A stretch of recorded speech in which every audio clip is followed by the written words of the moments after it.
दिल्ली में कांग्रेस और बीजेपी के बीच झड़प हुई है। दरअसल पूर्वी दिल्ली के लक्ष्मी नगर इलाके में पहुंचे स्वास्थ्य मंत्री दिल्ली के ए.के. वालिया सीवर लाइन का उद्घाटन करने, लेकिन वालिया के पहुंचने से पहले ही बीजेपी के सैकड़ों कार्यकर्ता वहां काले झंडे लेकर पहुंच गए और उसके बाद जो नजारा है वो आपके सामने है। किस तरह से कुर्सियां एक दूसरे के ऊपर फेंकी जा रही हैं, तस्वीरें देख सकते हैं कैसे कांग्रेस और बीजेपी के कार्यकर्ता एक दूसरे पर कुर्सी फेंक रहे हैं। पूर्वी दिल्ली में लक्ष्मी नगर के जगत राम पार्क में दिल्ली के स्वास्थ्य मंत्री ए.के. वालिया सीवर लाइन का उद्घाटन करने पहुंचे थे, लेकिन वालिया के पहुंचने से पहले बीजेपी के कार्यकर्ता वहां पर मौजूद थे और काले झंडे दिखाने के लिए वहां पर खड़े थे।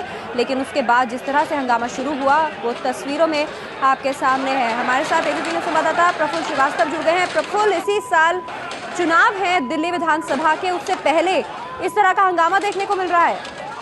बिल्कुल, देखिए इसी साल चुनाव है, अक्टूबर के महीने में चुनाव होना है, तो ऐसे में हर कोई यहाँ पर अपनी मौजूदगी दर्ज कराना चाहता है। बीजेपी जो है नगर निगम में चुनाव में जीत के बाद यहाँ पर अपनी प्रेजेंस दर्ज कराना चाहती थी, जबकि ए.के. वालिया और संदीप दीक्षित यहाँ पर एक कार्यक्रम में पहुँचने वाले थे जिसकी तमाम तैयारियां हो चुकी थी। तभी यहाँ पे बीजेपी के कार्यकर्ता निगम के पार्षदों के साथ वहां पहुंचे, काले झंडे दिखाने लगे, जिसके बाद जो कांग्रेस के कार्यकर्ता थे वो उत्तेजित हो गए और दोनों के बीच में पहले हल्की झड़पें हुई, उसके बाद कुर्सियां चली हैं यहाँ पर।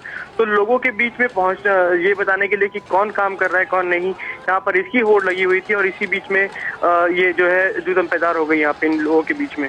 बहुत बहुत शुक्रिया प्रफुल्ल इस जानकारी के लिए। तस्वीरों में हम देख सकते हैं किस तरह से कांग्रेस और बीजेपी के कार्यकर्ता आपस में भिड़ गए।